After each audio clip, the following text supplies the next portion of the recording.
Would I be the asshole if I don't tell her that the chocolate contains sugar? Update. We talked yesterday and I told her that the chocolate contains sugar.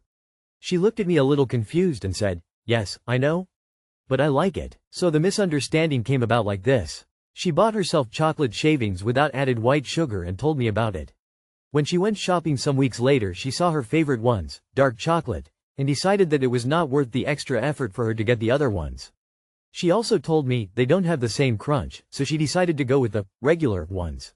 So thanks to those, that gave me the extra nudge. She smiled and told me I should have told her directly. Have a great rest of the week. Hello, my partner, F in her 30s, is quite into sport and not much into sweets. She stopped eating added sugar, completely, about a year ago. She doesn't have a medical constitution, but just realized that she's doing way better without the sugar. She also doesn't restrict my eating. For example, when we went to a fancy cake place I wanted to go to, she also ate cake, but was feeling a little nauseous afterwards. So she's not completely strict, as sometimes she enjoys honey or if I bake something, e.g. Now to my dilemma. Every weekend she makes coffee for us and does a special blend. When she made it before she used cocoa powder, but changed to dark chocolate shavings. It's really nice, but I realized some days ago that she doesn't know that there is sugar in them. She eats her yogurt topped with them and is beaming with joy, when telling me, they don't contain sugar. They do, she just had the wrong column when checking them. I really love seeing her happy and I researched before and the chocolate shavings without sugar are 1. Expensive and 2. I'm actually not able to eat them, due to intolerance. I also really support her otherwise when cooking, baking, etc. I check twice as not to include any sugar. I also realize on the other hand that she's mostly checking for glucose and doesn't care about fructose. So would I be the asshole if I don't tell her that there's sugar in her newfound joy? Edit. To fix typos. 2. Edit. Thanks guys. I think I just needed a nudge to make the right decision. I'm at her place tomorrow and will talk to her. 3. Edit. To clarify, the yogurt used in the example she's eating has no added sugar. Yes, she knows that there are different types of sugar. As I mentioned before, it's about added glucose. Yes, she is capable of reading. No, she's not stupid, as the package has 2 different columns as it's baking chocolate and one type of them has no added sugar but sweetener. Yes, I know that there are also health risks when consuming too much sweetener. It was a simple question guys. Info. She's mostly checking for glucose and doesn't care about fructose. What does she think the difference is to your body?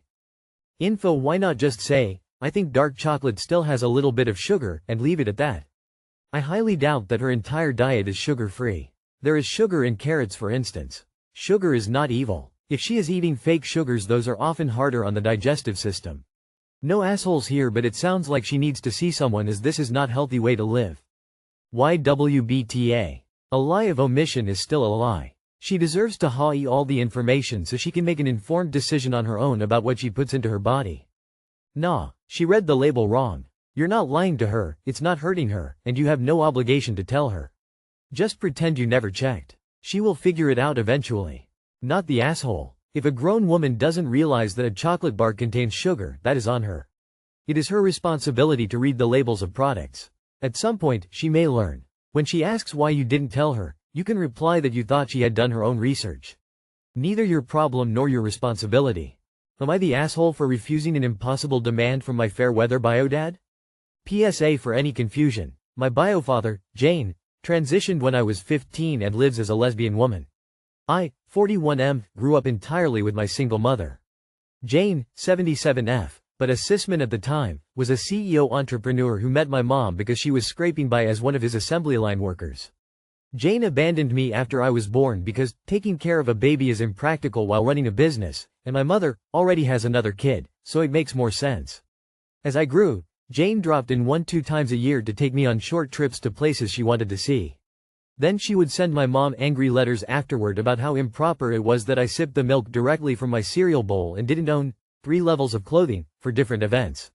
When I was 18, Jane got herself an absolutely wretched girlfriend who would later become her wife. Lena, 67F, is a trust fund baby who has never worked a real day in her life, and has 3 spoiled rotten children. For 2 decades, her relationship with Jane consisted of screaming fights, outrageous jealousy, possessiveness, vindictiveness, and hyper-controlling aggression marked by explosive public tantrums and verbal assaults on everyone else in Jane's life. Many years ago in my early 30s, she publicly attacked me at Jane's birthday dinner over a completely incorrect idea of why I parted ways with an ex-partner years earlier. She did this in front of my current partner, and demanded outrageous and intrusive details about my private life over it. I calmly told her it was none of her business, and I left. Amends were never made, because unsurprisingly, Lena never took responsibility for her outrageous behavior. A few years later, Jane finally divorced Lena, but in the aftermath, we never really got much closer because frankly, I don't really trust Jane and she has never been there for me. She still only reaches out to me when it's convenient for her, and shows zero reflection on how a lifetime of parental neglect affected me and complicated every part of the way I grew up and found a place in the world. Recently, Jane has decided not just to reconcile with Lena, but that they will soon remarry. She now wants me to accept and forgive all past gripes and grievances, as she has, and become one big happy family. I have held my ground and refused to allow someone so unstable back into my life, and especially around my wife or children. To be honest, I am morally offended by Jane's cluelessness, and in our last conversation, I lost my temper and told her off.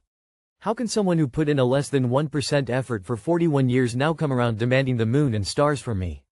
Her position is that if I don't allow this toxic, volatile person back into my life, she will disinherit me. I told her to go fuck herself. Last week, a relative reached out and asked me to go to therapy and reconcile. Her argument? The holidays are coming and it's inconvenient that we are estranged. I'm at wit's end here. Not the asshole. Feel free to remind the wannabe mediator relative of all the shit that Jane and Lena have pulled over the years, but try to do it calmly. You don't have to, but consider if you would be willing to talk if one or both of them sincerely apologizes or if there are other actions they could take that would convince you to try again. The mediator relative could convey your conditions. But again, you don't have to do anything for these people. Not the asshole. Jane is toxic and she was never there for you as a parent.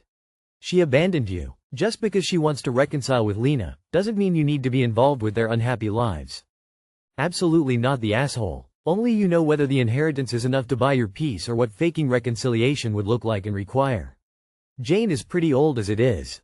You could also see a trusts and estates lawyer to understand whether it is possible for Jane to disinherit. If we are talking Jeff Bezos money, I personally would pretend to reconcile so that in death I would get some recompense for the childhood neglect. Lol. Because holidays are so much better with screaming fights, outrageous jealousy, possessiveness and vindictiveness.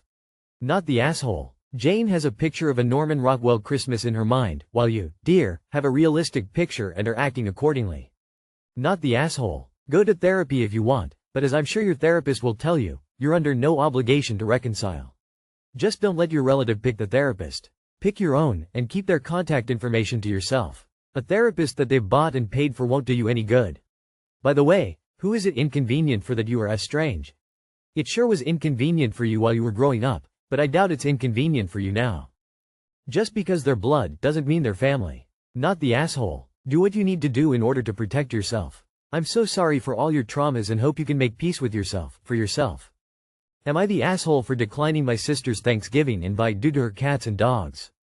Every year my 35M wife and I rotate whose family we go to for Thanksgiving.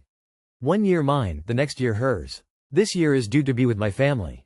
Typically my parents host. This year my sister, 29F, and husband asked to host and my parents okayed it. I declined and caused an uproar. I've been called an asshole, rude, etc. My sister loves animals, and well, I don't. I rarely go to her house and when I do it's without my wife and kids. 1. I find the fact she lets her cats into the kitchen and on the counters really fucking gross. 2. Her dog is super obnoxious, not all that well behaved. It'll jump on you and that type of stuff. I wouldn't say it's dangerous, just annoying. When the news about who is hosting came to me, I discussed it with my wife, said let's go to your families and my wife was good with that. I let my parents know and they said I was overreacting. They love her dogs so in my opinion they have a distorted viewpoint. The news made it to my sister and she was not happy. I told her we would come if the animals stayed in another room, and didn't come out at all, and I could clean the kitchen.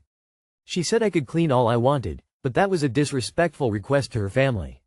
I told her that her pets are not family to me and I don't want to spend time with them. I have left it with the fact that I'm not going to my sister's, but my sister and parents are upset with my decision. Nah, but I'm loving reading all of the differing viewpoints here. You don't have to eat at anyone's house. And you don't have to have a specific reason for it. She's welcome to live her life with her animals however she likes. You have no idea how she cleans her counters, etc. Okay, I've read some of the comments and others backlash. I'm going with not the asshole. You're allowed to decline an invitation. Period. They asked for a reason, you gave one and they didn't like it. Oh well. You're allowed to have feelings and opinions and they're allowed to not like them. I guess I don't understand your family's outcry of asshole or some commenters, because if my aunt would have told my mother something similar, my mother would have just shrugged or rolled her eyes and said okay, see you another time. Not the asshole. My mom has a fear of big dogs jumping on her.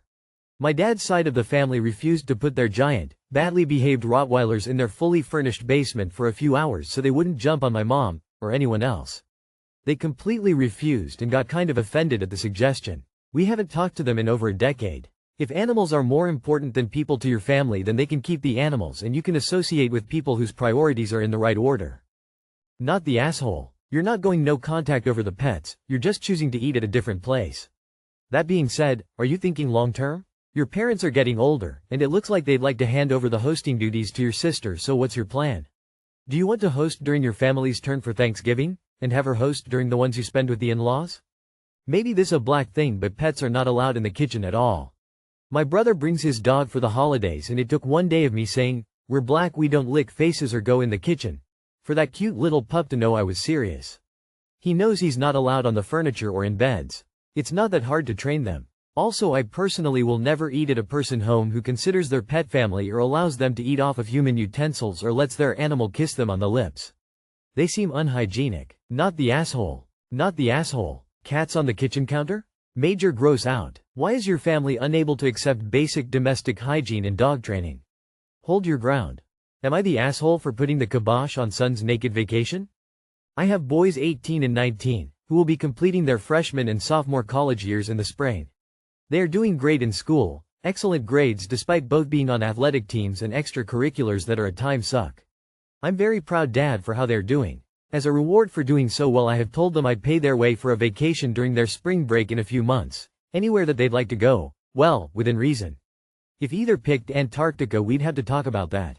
The boys wanted to go to an all-inclusive resort in Jamaica. Apparently a whole bunch of their friends from school have the same idea and want a big fun group trip. I was all for that, and all for Jamaica. That sounds like fun. I've been to Jamaica years ago and had a great time. However, a combination of overhearing some details and seeing some info has me a bit unsettled. They have plans to go to a resort called, get this, Hedonism. I looked it up. Maybe that was my mistake. Hedonism is apparently pretty raunchy, very adult, and is pretty much the Caribbean's answer to Hefner's Playboy Mansion. It's got just about everything you'd want in a resort as far as activities and such, but just about the whole place is clothing optional, and some of the places like one of the beaches and a couple of the pools are actually required nude. And they have things like playrooms and happening huts, and one can only imagine what goes on there. There's theme nights like naughty nurses and fetish leather and lingerie. I gave that the hard nope. I want to reward them, but I'm not about to fund what sound like nothing short of an orgy. They were not impressed with my decision, not in the least.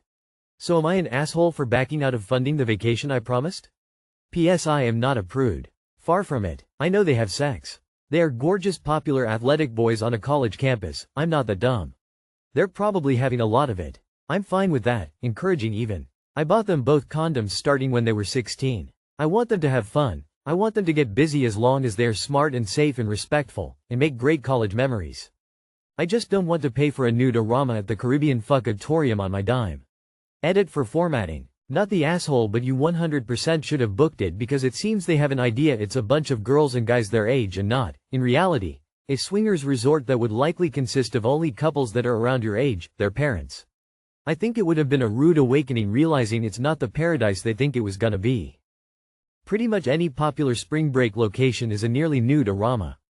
Unless the resort is actively promoting a college-age spring break event, the average age at Hedonism 2 is 50.